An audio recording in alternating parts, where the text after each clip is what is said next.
और नाहिद हसन की गिरफ्तारी के बाद समाजवादी पार्टी अध्यक्ष अखिलेश यादव ने ट्वीट कर बीजेपी पर हमला बोला। अखिलेश यादव ने लिखा, समाजवादी पार्टी और सहयोगियों पर एफआईआर, प्रत्याशी की गिरफ्तारी और नेताओं को धमकी जैसे कायराना कृत्य दिखा रहे हैं कि बीजेपी 100% हताश है। उत्तर प्रदेश के एक भी ग्रामीण या उप शहरी क्षेत्र में बीजेपी नहीं जीत रही है और केवल एक शहर की सीट को सुरक्षित समझ रही है, पर अब की 99% शहरी वोटर भी बीजेपी के खिलाफ हैं। और अमित फोन लाइन पर हमारे साथ जुड़े हुए हैं। अमित, गिरफ्तारी हो गई है और उसके बाद समाजवादी पार्टी के अध्यक्ष अखिलेश यादव की ओर से ट्वीट भी किया गया है। कहा गया है कि बीजेपी से 100% हताश है जनता। इस पर क्या कुछ प्रतिक्रिया बीजेपी की ओर से क्या आई है? देखिए, फिलहाल बीजेपी इस मामले में कुछ नहीं कह रही है। जिस दिन नाहिद को टिकट दिया गया था समाजवादी पार्टी की तरफ से, उसी दिन बीजेपी हमलावर हो गई थी ना। बीजेपी का कहना था कि नाहिद आरोपी है गैंगस्टर एक्ट में, और पुलिस का भी यही साफ साफ कहना है कि गैंगस्टर एक्ट में नाहिद आरोपी है और पुलिस उनको तलाश कर रही थी। पिछले कई दिनों से वो फरार चल रहे थे। पुलिस ने इस बाबत कई जगह छापेमारी भी की थी नाहिद को गिरफ्तार करने के लिए, और जब नाहिद नॉमिनेशन फाइल करने जा रहे थे तभी पुलिस ने उन्हें गिरफ्तार किया। इस बाबत अब समाजवादी पार्टी के अध्यक्ष अखिलेश यादव बीजेपी पर हमलावर हो गया, वो ट्वीट करके हमला कर रहे हैं। तो वहीं बीजेपी का कहना है कि वो गैंगस्टर एक्ट के आरोपी है और कानून के तहत जो भी कार्रवाई बनती है पुलिस को करनी चाहिए। फिलहाल स्टेट में मॉडल कोड ऑफ कंडक्ट लागू है, तो इस वक्त चुनाव आयोग के अधिकारी इस पूरे मामले को देख रहे हैं और ये गैंगस्टर एक्ट पहले का लगा हुआ है और पुलिस लगातार नाहिद को तलाश कर रही थी, आरोपी नाहिद को, और जैसे ही वो नॉमिनेशन फाइल करने जा रहे थे तभी पुलिस ने उन्हें गिरफ्तार किया है। जी अमित, तो कैराना से समाजवादी पार्टी के उम्मीदवार हैं नाहिद हसन, लेकिन फिलहाल उनको गैंगस्टर एक्ट के तहत गिरफ्तार कर लिया गया है। कानपुर में बीएसपी नेता की गाड़ी से 50 लाख रुपए कैश बरामद किए गए हैं। चुनाव से ठीक पहले इतनी बड़ी रकम मिलने से पुलिस विभाग में हड़कंप मच गया। ये मामला तब सामने आया जब कानपुर पुलिस शहर के रामादेवी चौराहे पर एक तलाशी अभियान चला रही थी। तलाशी के दौरान बीएसपी नेता शमसुद्दीन रानी की स्कॉर्पियो गाड़ी से 50 लाख रुपए मिले। मामला सामने आने के बाद इनकम टैक्स और अन्य टीमें जांच में जुट गई हैं। और अमित हमारे साथ फोन लाइन पर लगातार जुड़े हुए हैं। अमित, गाड़ी से 50 लाख रुपए कैश बरामद हुआ, लेकिन अब किस तरीके से आईटी विभाग अपना काम कर रहा है? देखिए, जिस तरीके से अभी फिलहाल आईटी विभाग जो है आरोपी बीएसपी नेता से लगातार पूछताछ कर रहे हैं। रात 10 बजे की ये बात, 10 बजे के आसपास की ये बात है जब कानपुर पुलिस लगातार टिकट पर चेकिंग कर रही थी। उसी दौरान बीएसपी नेता के गाड़ी स्कॉर्पियो कार से ये 50 लाख रुपए की बरामदगी हुई है। जैसे ही पुलिस को ये इतनी ज्यादा रकम बरामदगी हुई गाड़ी से, स्कॉर्पियो कार से, उसके बाद पुलिस ने तुरंत बीएसपी नेता को हिरासत में लेकर पूछताछ करना शुरू किया। उसके बाद साथ ही साथ इनकम टैक्स के अधिकारियों को भी इस बाबत जानकारी दी। फिलहाल पूछताछ जारी है। जी तो 50 लाख रुपए बीएसपी नेता की गाड़ी से कैश बरामद हुआ है और फिलहाल लगातार पूछताछ की जा रही है बीएसपी नेता से। बहुत शुक्रिया अमित तमाम जानकारी हम तक पहुंचाने के लिए। और उत्तर प्रदेश के संभल से एक हैरान करने वाला वीडियो सामने आया। वहां पर एक मोटरसाइकिल सवार चालान काटे जाने से इतना भड़क गया कि उसने पुलिस वालों को ही धमकी दे डाली। दरअसल उसने हेलमेट नहीं लगाया था, जिसकी वजह से पुलिस वालों ने उसे रोक लिया और इतना होते ही उसका पारा चढ़ गया, जिसके बाद उसने किसी को फौरन फोन लगाया और पुलिस वाले को धमकाने लगा। पुलिस वालों से बदसलूकी का वीडियो वायरल होते ही आरोपी पर एक्शन ले लिया गया। जिले के एसपी ने बताया कि धमकी देने वाले को गिरफ्तार कर लिया गया। हालांकि मामले के तूल पकड़ते ही आरोपी युवक ने एक वीडियो जारी कर अपनी इस हरकत के लिए माफी भी मांग ली। आपको क्या कहोगे? जितना बढ़ा के चालान काटना है इतना बढ़ा के काट लो, हर चीज का काट लो। तो अब क्या करो, खा जाओ मुझे? वक्त बताएगा जब सरकार आएगी तो। मनमानी कर रहा हूँ ना तुम लोग। अगर सरकार आए तो फिर भी है ना, फिर क्या होगा? ये वक्त बता देंगे। ये तो हम ही ना रहने के, आप ही ना रहोगे संभल। ठीक है, संभल हम छोड़ देंगे, आप छोड़ दो। तो अपनी तैयारी कर दो चलने की। बस मैं तो यही रहूंगा। बस वो बता देंगे हम। ठीक बता देंगे।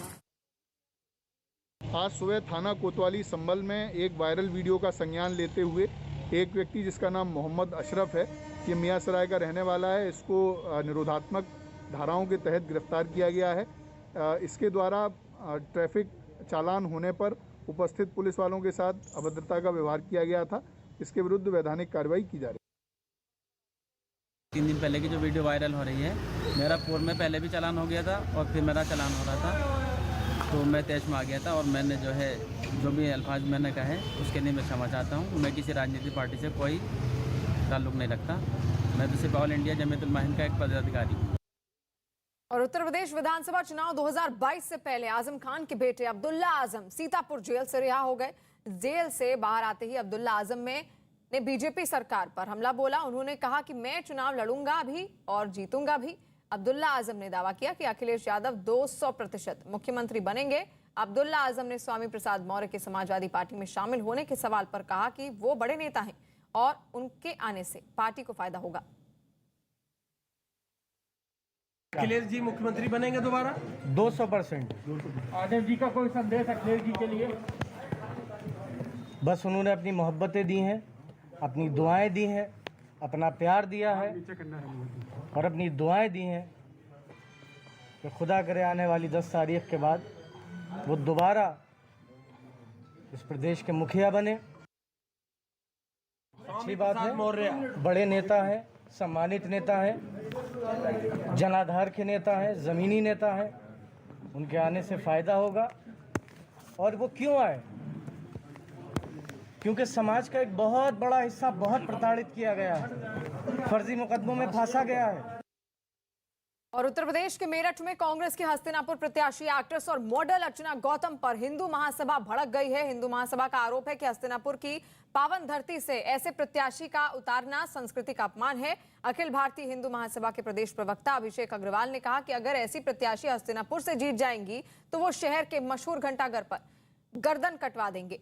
वहीं हिंदू महासभा के हमले पर अर्चना गौतम ने भी पलटवार किया है। अर्चना ने कहा कि वो हस्तिनापुर की बेटी हैं और उनके कपड़ों से उन्हें जज करने वाले रूढ़िवादी हैं। हस्तिनापुर के विकास के लिए इसी सोच को बदलना जरूरी है। अर्चना गौतम पेशे से मॉडल और अभिनेत्री हैं। वो साल 2014 में मिस यूपी और 2018 में मिस बिकनी इंडिया भी रह चुकी हैं। कांग्रेस के अर्चना गौतम को प्रत्याशी बनाए जाने के बाद उनकी तस्वीरों को लेकर हिंदूवादी संगठनों ने आपत्ति जताई है। जीत जाए तो मैं अपनी गर्दन कटवा दूंगा घंटाघर पे खड़ा होकर। अगर वो जीत गई तो अभिषेक अग्रवाल अपनी गर्दन घंटाघर पे खड़े होकर कटवाएगा। उनकी जमानत जब्त होगी, उन्हें कोई वोट नहीं देगा और उनके लिए भरसक प्रयास हिंदू महासभा करेगी। उन्हें हराने के लिए हम जब तब देवी देवताओं का अनुष्ठान, भगवानों को मनाएंगे, ब्राह्मणों को जिमाएंगे और यज्ञशाला में हवन कर भगवान से यही निवेदन करेंगे कि ऐसी लेडीज को हारना पड़ेगा और इस बार कांग्रेस का जड़ से बिल्कुल यूपी से सफाया हो जाएगा। अर्चना गौतम हमारे साथ हैं। अर्चना, हिंदू महासभा कह रही है आपको बर्दाश्त नहीं करेंगे, कैसे, क्या डर जाएंगे आप? मैं पहली बात तो मैं डरने वाली नहीं हूँ और जो बोल रहे हैं कि मुझे एक्सेप्ट नहीं करेंगे तो आप कौन होते हैं एक्सेप्ट करने वाले? मैं तो वहीं की बेटी हूँ। और दूसरी चीज़ कि आप किसी के कपड़ों पे लेके उसके कैरेक्टर को जज कैसे कर सकते हैं, आप ये बताइए। और हमारा भारत तो फिर भी बहुत आगे बढ़ चुका है।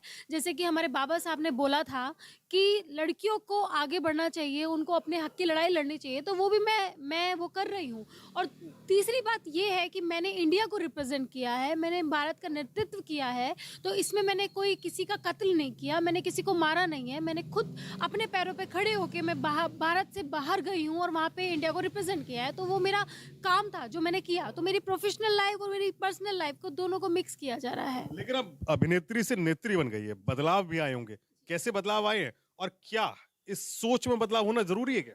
हाँ, देखिए, मैं यूथ हूँ और मैं महिला हूँ, तो मैं चाहती हूँ कि जितनी भी महिलाएं घर के अंदर बैठी हैं और जो अपनी हक की लड़ाई नहीं लड़ पा रही हैं, उनको आगे आना चाहिए और अपने हक की लड़ाई लड़नी चाहिए। तभी हमारे देश का विकास होगा, तभी हमारे गाँवों का विकास होगा। और यूपी में बीजेपी जेडीयू गठबंधन पर बात नहीं बन पाई, जिसके बाद अब जेडीयू ने अकेले चुनाव लड़ने का ऐलान कर दिया है। सीटों पर बात नहीं बनने के बाद अब जेडीयू ने कहा है कि वो यूपी में अकेले चुनाव लड़ेगी। जेडीयू पदाधिकारियों की 18 जनवरी को लखनऊ में बैठक होगी, जिसमें यूपी जेडीयू अध्यक्ष और प्रभारी शामिल होंगे। बैठक में कितनी और किन किन सीटों पर चुनाव लड़ना है, इस पर फैसला किया जाएगा। जेडीयू और बीजेपी का अब कोई गठबंधन नहीं होगा, इसका ऐलान कर दिया गया है। जेडीयू अकेले चुनाव लड़ेगी इस बार यूपी विधानसभा चुनाव। और साथ साथ 18 जनवरी को लखनऊ में एक बैठक भी जेडीयू की तरफ से रखी गई है, जिसमें जेडीयू उम्मीदवारों के नाम तय होंगे, फैसला लिया जाएगा और उसके बाद आलाकमान को लिस्ट सौंपी जाएगी।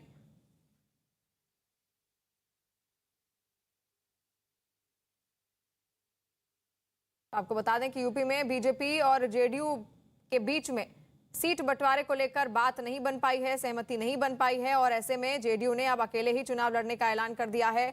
सीटों पर बात नहीं बनने के बाद अब जेडीयू ने कहा कि वो यूपी में अकेले चुनाव लड़ेगी, अपने दम पर चुनाव लड़ेगी। जेडीयू पदाधिकारियों की 18 जनवरी को लखनऊ में एक बैठक भी होने वाली है, जिसमें यूपी जेडीयू अध्यक्ष और प्रभारी शामिल होंगे और बैठक में कितनी और किन किन सीटों पर किस किस को चुनाव लड़ाना है, इस पर फैसला लिया जाएगा। और यूपी की पॉलिटिक्स से एक और बड़ी खबर, उन्नाव रेप पीड़िता की मां को टिकट दिए जाने से यूपी में पॉलिटिक्स शुरू हो गई है। कांग्रेस ने उन्नाव पीड़िता की मां को टिकट दिया, जिसके बाद पूर्व विधायक कुलदीप सिंह सेंगर की बेटी ऐश्वर्या सेंगर ने एक वीडियो जारी किया। वीडियो में ऐश्वर्या ने प्रियंका गांधी पर निशाना साधा। ऐश्वर्या का दावा है कि कांग्रेस ने जिसे टिकट दिया है उसके खिलाफ उन्नाव में 400 बीसी समेत कई केस दर्ज हैं। तो लगातार अब सियासत भी शुरू। सच सबके सामने लाने के लिए मैं भी लड़ सकती हूँ। प्रियंका गांधी जी, राजनीति के दृष्टिकोण से शायद अपना उठाया गया ये कदम आपको एकदम सही लगे। मैं राजनीति तो नहीं जानती, पर समाज और नैतिकता का धर्म इसके लिए आपको कभी माफ नहीं करेगा। जिन माँ बेटी को आपने टिकट दिया है उन पे 400 बीसी नकली टीसी बनवाने का मुकदमा दर्ज है। उसी में उनकी जमानत भी अभी अभी खारिज हुई है। जिस परिवार को आपने टिकट दिया उन पे दर्जनों से अधिक मुकदमे उन्नाव में ही दर्ज हैं। जब मेरी माँ को टिकट मिला था तब तो आपकी पार्टी को सारा धर्म अधर्म याद आ गया।